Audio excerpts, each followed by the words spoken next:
गुरुदेव।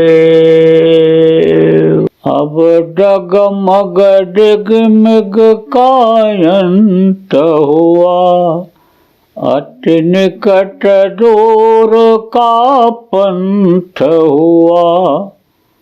आँखें खोला देखा कगार, सरकार तुम्हारे हाथों में, गुरुदेव तुम्हारे हाथों में, भगवान तुम्हारे हाथों में।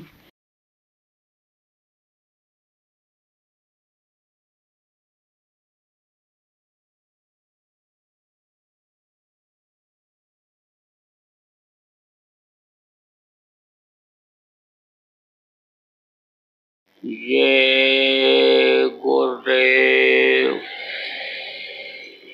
सर्वसमर्थ सर्वत्र स्मरणीय परम पूज्य गुरु जी महाराज, उपस्थित सभी सत्संगी धर्म प्रेमी बच्चों एवं बच्चियों, गुरु महाराज की अपार दया मेहर हुई।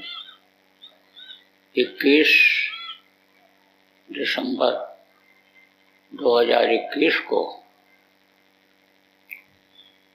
भगवान राम गोस्वामी जी महाराज तथा अन्य महापुरुषों की इस भूमि पर जन्म लिए हुए आप प्रेमियों का सत्संग के माध्यम से चित्रकूट में दर्शन का अवसर मिल रहा है। आप लोगों के ऊपर भी उस मालिक की दया कृपा मेहरबानी हुई कि आप घर से निकलकर यहाँ सत्संग में आ पाए, क्योंकि सत्संगों में आना इस समय बड़ा मुश्किल होता है। गृहस्थी में इस कदर आदमी फंसा हुआ है कि निकलना बड़ा मुश्किल है। पहले के समय में भी लोग गृहस्थी में रहते थे, गृहस्थ धर्म का पूरा पालन करते थे, लेकिन सत्संग सुनने के लिए, भजन पूजन के लिए समय निकाल लेते थे। अब तो इस समय आदमी इस कदर दिन रात चलता रहता है कि कहीं जैसे आग लगी हो और बुझाने के लिए दौड़ा चला जा रहा हो। उसी को भूल गया कि जो सबको देता सबको खिलाता है। कौन खिलाता है? आदमी तो एक निमित्त मात्र है, देता तो वो प्रभु है, जो पैदा होने के पहले माँ के स्तन में दूध भर देता है। परवरिश तो वो करता है, देता तो वो है, लेकिन आदमी ये सोचता है कि मैं नहीं करूँगा तो सब काम बिगड़ जाएगा। करना तो चाहिए। देखो ये शरीर है, तो शरीर को चलाने के लिए खाने का भी इंतजाम करना चाहिए, कपड़े का इंतजाम करना चाहिए, रहने के लिए घर मकान बना लेना चाहिए, मान सम्मान इज्जत प्रतिष्ठा को बढ़ाने के लिए भी काम कर लेना चाहिए। माता पिता हैं तो उनकी सेवा करना चाहिए, बच्चे हैं, औरत है, पति हैं तो उनके लिए भी सेवा के लिए समय निकाल लेना चाहिए। कोई भूखा भूखा आ जाए, रोटी खिला देना, पानी पिला देना, यह सब तो गृहस्थ का धर्म है। लेकिन उसी में फंसे रहो और प्रभु को भूल जाओ तो ये तो समय निकल जाएगा। ये दिन रात जो आते हैं ये क्या हैं? ये चूहे हैं। दिन है, यह सफेद चूहा है।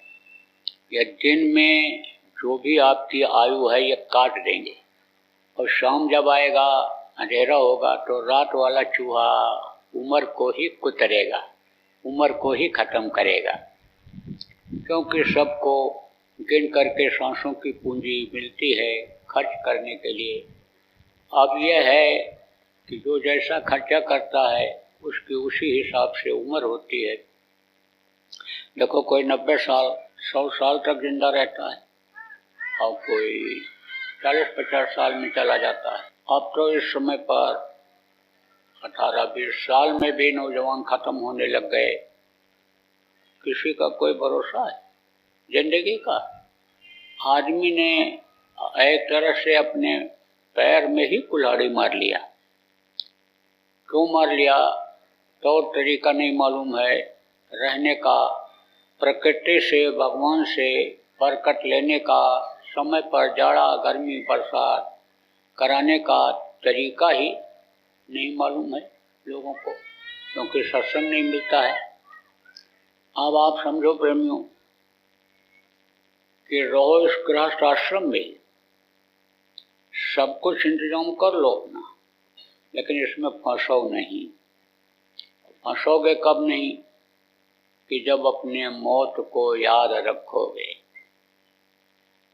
मौत ही को तो भूल गया आदमी, प्रभु को भूल गया, मौत को भूल गया, तो अपने ही बनाए जाल में जैसे मकड़ी फंस करके खत्म हो जाती है, जाला बनाती है, रहने के लिए रहती भी है उसमें, लेकिन उस जाले से बाहर नहीं आ पाती है। ऐसे ही गृहस्थ जीवन में ही रहते हुए भी मनुष्य शरीर जो देव दुर्लभ शरीर कहा गया, इसको पाते हुए भी और आप अपना काम नहीं बना पाओगे, दूसरों के ही काम में लगे रह जाओगे। दूसरों का काम और अपना काम क्या है? घर मकान बनाते हो, कहते हो ये मेरा घर है, ये मेरा मकान है। जब आपका मकान है तो आपने उसमें दरवाजा क्यों लगा दिया? अरे उसी दरवाजे से तो एक दिन आपको लोग बाहर निकाल देंगे और फिर अंदर आप उस दरवाजे के जा नहीं सकते हो और न कोई अंदर ले जाएगा। मरने के बाद जब बाहर निकालते हैं तब फिर कोई अंदर ले जाता है? नहीं, कहते ले जाओ, जल्दी करो, जलाओ, नहीं तो मिट्टी खराब हो जाएगी। इस हीरा जैसी काया को मिट्टी कहने लगते हैं। अब आप ये सोचो कि जिनको आप याद हो भगवान राम कहते हो, वो भी मनुष्य शरीर में थे, उनको भी शरीर छोड़ना पड़ा था। जिनको भगवान कहते हो, भगवान कृष्ण को भी शरीर छोड़ना पड़ा, भगवान बुद्ध को, भगवान परशुराम को, जितने भी आए, चाहे महात्मा हो चाहे संत हो, सबको शरीर छोड़ना ही पड़ता है। जो मनुष्य शरीर में आते हैं उनको शरीर छोड़ना पड़ता है। इस धरती का ये नियम है, विधान है। धरती पर जो पैर रखेगा उसको ये धरती एक दिन खाली कर देना पड़ेगा। आप समझो प्रेमियों कि इस धरती का नियम क्या है कि जो पेड़ फलता है वो झड़ता है, और जो आग जलती है वो बुझती है, और जो पैदा होता है वो मरता है। यह निश्चित है। तो मौत को हमेशा याद रखना चाहिए। आप घर मकान बनाते हो, जमीन जायदाद इकट्ठा करते हो, रुपया पैसा इकट्ठा करते हो, लेकिन सोचो जब मौत हो जाएगी तभी आपके काम कोई चीज आएगी? कुछ नहीं आएगी। तो वहाँ के लिए जहाँ इस शरीर को छोड़ के जाना है वहाँ के बारे में तो आप कुछ सोचते नहीं हो।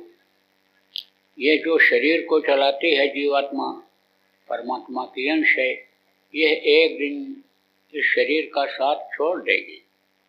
अब माँ के पेट में जब थे तब जानकारी थी कि हमको पिछले जन्मों में बहुत तकलीफ झेलनी पड़ी, बड़ा कष्ट मिला, नरकों में रहे, कीड़ा मकोड़ा, सांप गोजर, बिच्छू के शरीर में बंद किए गए, जान बचाते फिरे। वो सब दृश्य दिखाई भी पड़ता है कोशिश करने पर। तब उस समय जब माँ की पेट की आग तपा रही थी तब प्रभु से प्रार्थना करते थे, प्रभु का दर्शन होता था, उनकी झलक दिखाई पड़ती थी, उनकी रोशनी तेज प्रकाश दिखाई पड़ता था। अब आप जो बुद्धिजीवी हो, पढ़े लिखे हो, विश्वास कैसे करोगे? आप देख लेना, छोटा बच्चा हो कोई, 2-4 दिन का, 6 दिन का, 1 महीने का भी हो, तो उसके सामने आप 1000 वाट का हाइड्रोजन या बल्ब जला दो, बच्चा देखता रहेगा। आप 100 वाट के बल्ब को बाहरी आंखों से देख नहीं सकते हो, चकाचौंध हो जाती हैं आंखें, कहते हो अंधेरा हो गया, लेकिन वो बच्चा देखता रहता है। तो प्रभु से प्रार्थना करता है कि निकालो निकालो, जल्दी तैयार करो, लेकिन 9 महीना तो तकलीफ माँ के पेट में झेलनी ही पड़ती है। 9 महीना से पहले कोई भी बच्चा बाहर नहीं निकल सकता है। अब आप ये समझो, उस समय पर तो प्रार्थना किया, लेकिन जब बाहर निकले तो यह काल और माया का देश बताया गया। काल और माया किसको कहते हैं? काल का ही यह सारा कुछ बनाया हुआ है। जब वो चाहते हैं तब वो सब समेट लेते हैं, कुछ नहीं बचता है।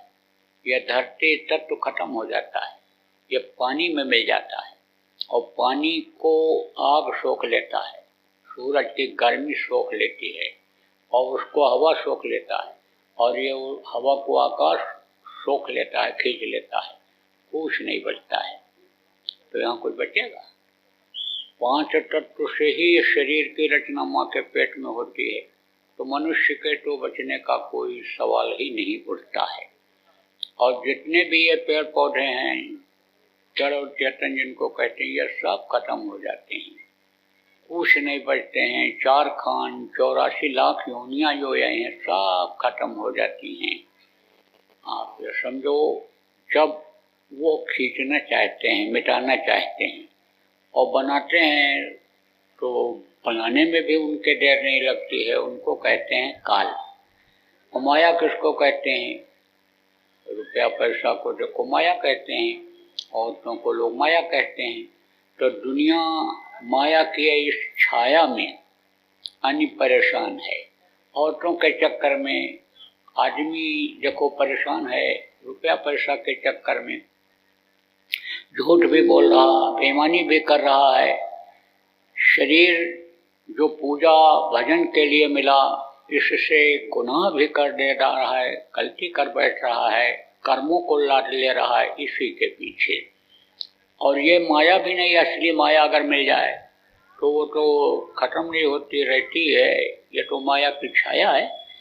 रुपया पैसा को माया कहते हैं। देखो, चोर चोरी करके लाता है, लेकिन रुकती नहीं है वो माया। एक दिन जीत करके कोई जुआ लाया रुपया, तो दूसरे दिन फिर हार जाता है। लेकिन जो मेहनत की कमाई होती है वो रुकती है। तो वो कहते हैं भाई ये हमारा है, हम मेहनत करके इसको बनाएंगे। इसीलिए उपदेश किया जाता है, बताया जाता है कि मेहनत और ईमानदारी की कमाई करो। तो ये माया की छाया, अब माया का पर्दा पड़ जाता है, वादा जाता है भूल। अब जब वादा भूल गया तो शरीर के लिए ही सब कुछ करते रह जाते हैं जीवन भर, और शरीर के सुख के लिए ही, मन को संतुष्ट करने के लिए लाख का करोड़ हो जाए, करोड़ का अरब खरब हो जाए, अरब खरब का पूरा खजाना कुबेर का हमको मिल जाए। जिसके पास अरब खरब है वो यही सोचता रहता है और उसी के पीछे दौड़ता रहता है। 1 मकान हो गया, 4 मकान हो जाए, 10 बीघा जमीन हो गई, 50 बीघा हो जाए, बस इसी में आदमी अपना समय निकाल देता है। और देखो इसको पाने में इस समय कितना रोना धोना हो रहा है, कितनी तकलीफ झेलनी पड़ रही है। तो प्रेमियों, कहने का मतलब यह है कि जैसे पैदा हुए तो रोए, आप ये समझो दूध नहीं मिला तब रोए, स्कूल जाने को हुआ तब रोए, मास्टर ने जब काम नहीं था, पढ़ाई नहीं किया, होमवर्क नहीं पूरा किया तब रोए, लड़कों से झगड़ा हुआ तब रोए, पढ़ लिया नौकरी नहीं मिली तब रोए, नौकरी छूट गई तो रोए, शादी नहीं हो रही है तो रो रहे हैं, शादी आनी हो गई तो रो रहे हैं, जिसके लड़के नहीं हैं रो रहा है, एक लड़का हो जाता, जिसके 4 लड़के हैं, कहते मर जाते तो ठीक था, बस रोते ही जिंदगी खत्म हो जाएगी, कुछ हाथ नहीं आएगा।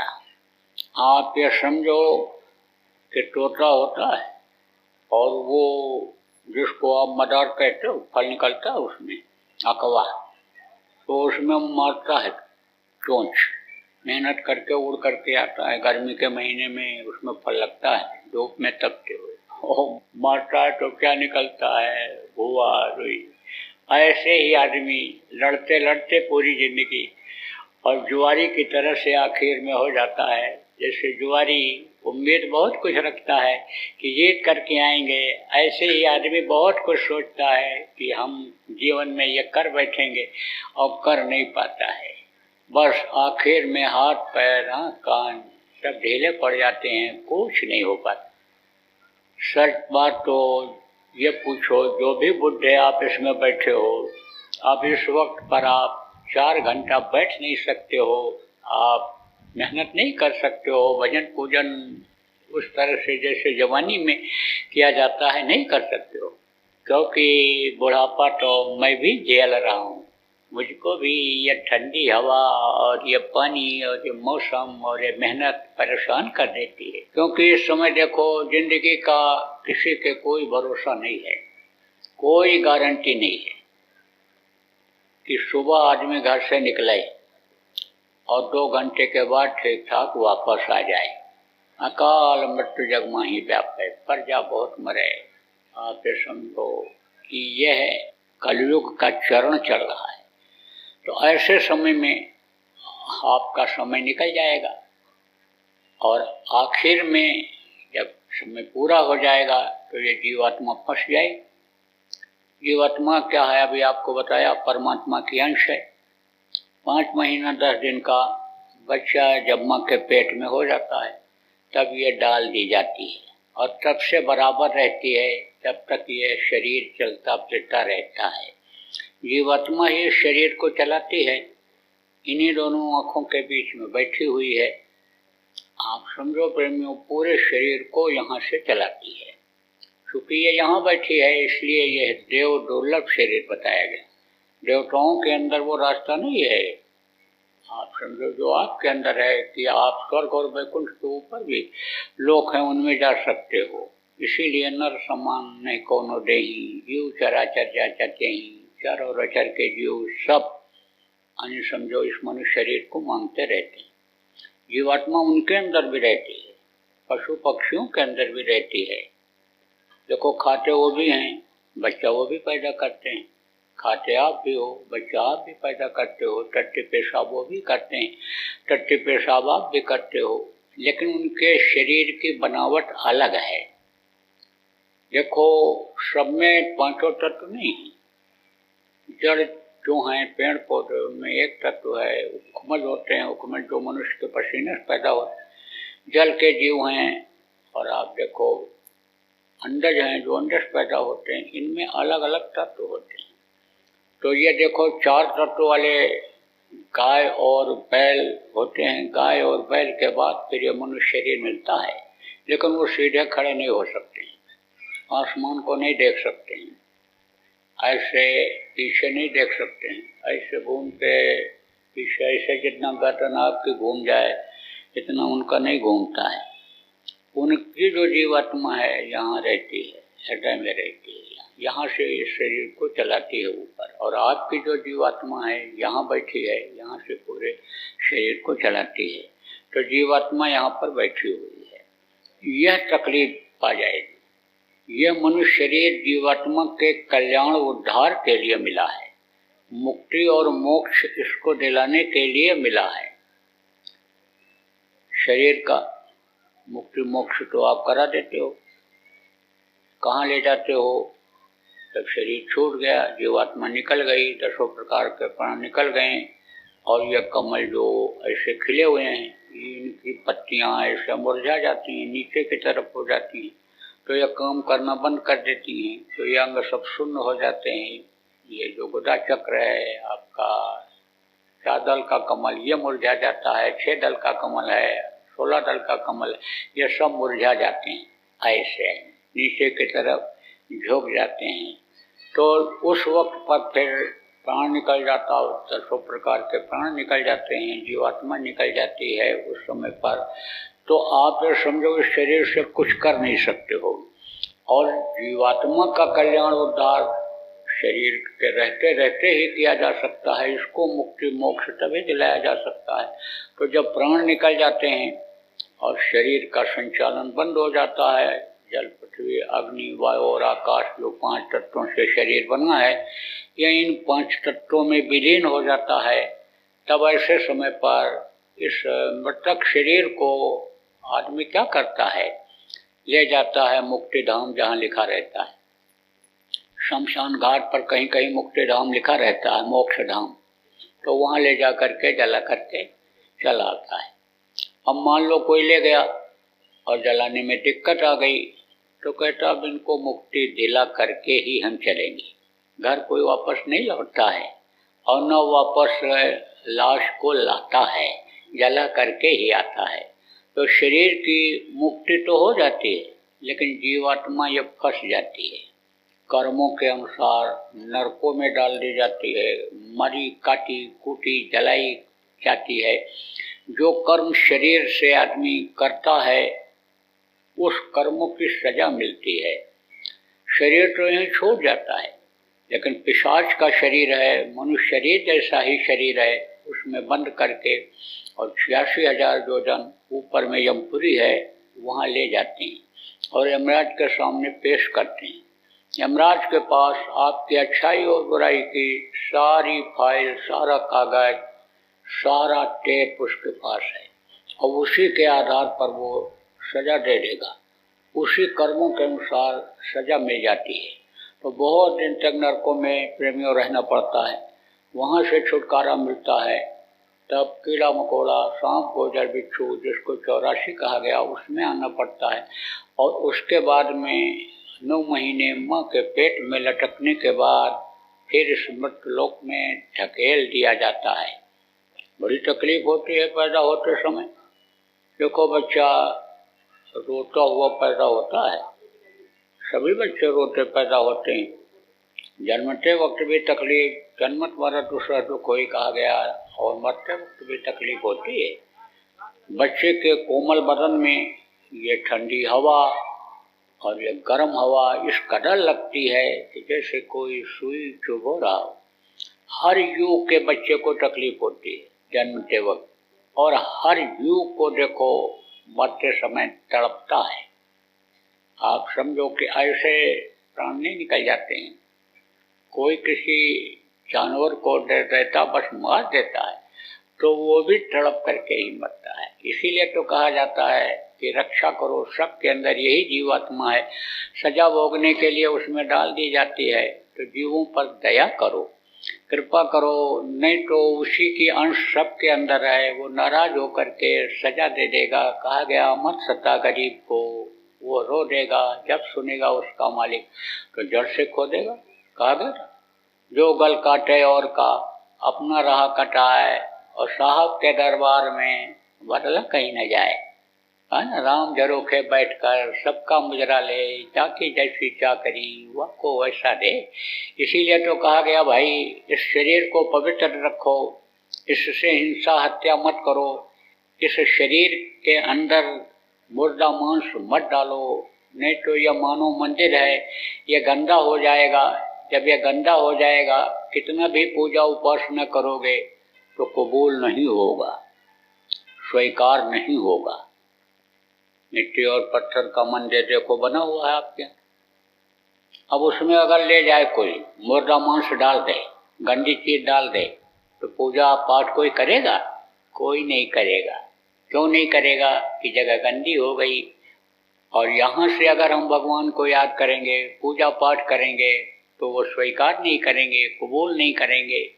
मस्जिद में कोई डाल दे, गिरजाघर में, गुरुद्वारा में डाल दे, तो वहाँ कोई पाठ नहीं करेगा, प्रे नहीं करते हैं, नमाज नहीं अदा करते हैं, कहते हैं ये जगह गंदी हो गई, तो इसको तो साफ सुथरा रखना चाहिए। अरे भाई जो भी आप पूजा पाठ करते हो, आप अक्षत चढ़ाते हो, आप धूप अगरबत्ती जलाते हो, हाथ से जलाते हो, देवता को खुश करने के लिए आप मंत्र पढ़ते हो, तो मुंह से ही तो मंत्र पढ़ते हो। तो इसी मुंह से जब मांस खाए और शरीर के अंदर गया, उससे खून बना, उसी से ये हाथ पैर आंख कान सब चलते हैं, तो इससे कैसे पूजा पाठ कबूल होगा। इसीलिए देखो, इतना यज्ञ होते हुए, इतना जप तप होते हुए, इतना पूजा पाठ होते हुए, इतना स्नान करते हुए भी आदमी दुखी है। अरे भाई, भगवान कौन है? वो दाता हैं, देवता उनको कहा गया, देने वाले हैं। वो तो दुखों के दूर करने वाले हैं, दीन बंधु दीनानाथ गरीब परवर उनको कहा गया। तो वो खुश नहीं हो पाते हैं।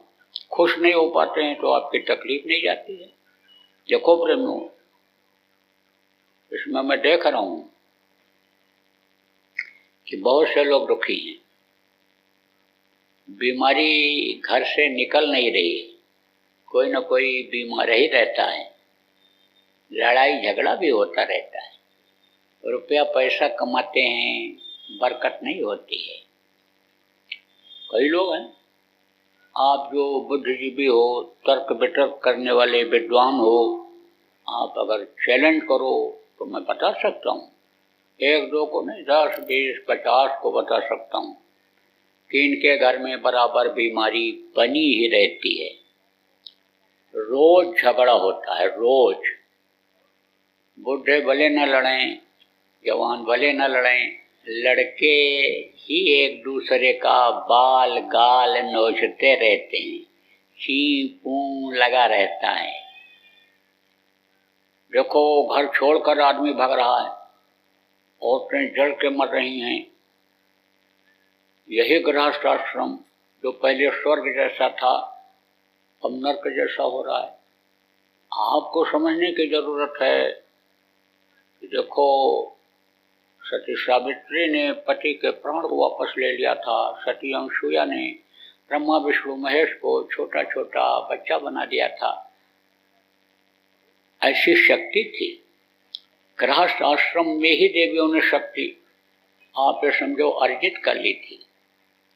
जहाँ भगवान राम का नाम है, सीता माता का नाम वहाँ जुड़ा हुआ है। अब आप समझो, सीता का ही उदाहरण देकर आपको समझाता हूँ। अनसुईया ने जैसे कहा, एक धर्म एक व्रत नेमा, और काय बचन मन पद पद प्रेमा। पति की सेवा करके ही पार हो जाती थी औरतें पहले के समय में। हनुमान जी जब उड़ करके गए अशोक वाटिका में, और सीता जी को विश्वास हो गया कि यह राम का दूत है, तो चाहती तो हनुमान जी के साथ चली आती, और जो पहाड़ उठा के ला सकता है वो सीता जी को हथेली पर से उठा करके ले आता, लेकिन नहीं आई। पति के अलावा और किसी को देखा ही नहीं उन्होंने। आप ये समझो, बहुत कोशिश किया रावण ने, एक बार बिलोक में मोरा, कहा एक ही बार मेरी तरफ देख लो, लेकिन बात भी करती थी तो त्रिंधन ओट कहीं बैठे ही, तिनका लगा लेती थी कि आंख से आंख उसके हमारी न मिले। अब ऐसा सत्य था, जब इस तरह से था, दूसरे के धन को लोग शहर की तरह मानते थे और दूसरे की माँ बहन को अपनी माँ और बहन की तरह से समझते थे। तब आप समझो, जब शरीर इस तरह का पवित्र था और शरीर के अन्न मेहनत और ईमानदारी का डालते थे, तब लोगों की नियत दुरुस्त थी, बुद्धि सही रहती थी, गलत काम नहीं करते थे, तो प्रकृति भी खुश रहती थी। प्रकृति के नियम के खिलाफ काम क्यों करते हैं लोग? बुद्धि खराब हो जाती है। आप देखो, जब से मांसाहार बढ़ा, आप देखो जब से शराब जैसे नशे का सेवन बढ़ा, तब से देखो अपराध बढ़ता चला जा रहा है। प्रकृति के नियम को लोग तोड़ते चले जा रहे हैं, खून के रिश्ते को तार कर दे रहे हैं। माँ बहन बहू बेटी की पहचान आंखों से खत्म हो जा रही है, मार काट ये सब बढ़ता चला जा रहा है। तो आप समझो प्रेमियों, कैसे शांति मिलेगी? कहाँ से शांति आएगी? कहाँ से वो समय आएगा कि मांगे बारी देह जल रामचंद्र के राज, विदमय पूर्व मयू खनियर तब जतने काज? कहाँ से वो समय आएगा कि लता बेटम मांगे बन तो वहीं, मन भाव तो ध्यान पैदे ही। आप लोग पढ़ते हो, रामचरितमानस पढ़ते हो, लेकिन उस पर अमल नहीं करते हो। सही बात तो ये है, उसको पढ़ो, उसके अर्थ को समझो, और जैसा उसमें लिखा है, जिस तरह से राम ने काम किया, उस तरह का जब करोगे तब तो उसका फल मिलेगा। देखो, भाई भाई के खून का प्यासा हो रहा है, और रामायण में ही पढ़ते हो कि भाई भाई के प्रेम में जंगल चला गया था। अब भाई भाई की जमीन एक हाथ हड़पने के लिए मुकदमा लड़ रहे, गाय बैल बेच दे रहे हैं। आप देखो, राम ने राजगद्दी पर ठोकर मार दिया और जंगल चले गए, पिता के आदेश का पालन किया। और अब ये जो फटा पैंट पहनने वाले लड़के हैं, ये तो पिता को घर से बाहर ही निकाल दे रहे हैं। तो कहाँ से राम राज्य आएगा, और राम के राज्य का सुख कैसे मिलेगा आपको? इसलिए इसको पढ़ो और वैसा आचरण करो। अर्थ न समझ पाओ तो संतों के पास चले जाओ, उतनी योग्यता वाले के पास चले जाओ कि जितनी योग्यता गोस्वामी जी महाराज में थी, उन्होंने लिखा था, वो आपको अर्थ समझा देंगे। तो प्रेमियों, कहने का मतलब यह है कि जब इस शरीर को शुद्ध रखोगे और इस शरीर के अंदर कोई गंदी चीज नहीं डालोगे, और अच्छे बुरे का जब आपको ज्ञान हो जाएगा और अच्छा कर्म करोगे, तब दिल दिमाग बुद्धि सही रहेगी, और तभी आप किसी भी देवी देवता का पूजा पाठ करोगे तो वो आपके लिए फायदेमंद होगा, वरना आपका समय बेकार चला जाएगा। जो जीवन का समय है ये बेकार चला जाएगा। फायदा तो कुछ न कुछ मिलता है आदमी, कोई कहीं न कहीं से हर कोई जुड़ा हुआ रहता है। जहाँ जैसा माहौल होता है, जहाँ जैसा बताने वाले मिलते हैं, उन्हीं पर आदमी को विश्वास हो जाता है। किसी ने बता दिया पेड़ में भगवान है, किसी ने बता दिया पौधे में भगवान है, किसी ने बता दिया पत्थर में भगवान है, किसी ने बता दिया गंगा जमुना कृष्णा कावेरी नदी में स्नान करोगे तो भगवान मिल जाएंगे। तो आदमी को वहीं विश्वास हो जाता है, और विश्वास फलदायकम, जितना विश्वास होता है उसी हिसाब से कुछ न कुछ फल मिलता है। लेकिन वो जो फल होता है वो अस्थायी फल नहीं होता है, हमेशा के लिए नहीं होता है। इसीलिए झकोले खाते रहते हैं, फायदा थोड़ा सा हुआ फिर वैसे ही हो गया, फिर कर्म खराब हो गए, फिर ऐसे हो। तो कर्मों को कौन रोता है? गुरु बिन मैलो मन को धोई। कपड़ा गंदा हो जाए आपका तो आप साफ कर लोगे, शरीर गंदा हो जाए आप साफ कर लोगे, गाड़ी घोड़ा गंदा हो जाए आप साफ कर लोगे, लेकिन अंतरात्मा को कैसे साफ करोगे? और अंदर अगर मैल रहेगी तो ना तो आप समझो देवताओं का दर्शन पाओगे, ना अपने घर की जानकारी कर पाओगे। जब अंदर में मैल को धोने वाले समर्थ गुरु मिल जाएंगे, वो मदद कर देंगे, तो इसी मनुष्य शरीर में ही प्रभु का दर्शन आपको हो जाए।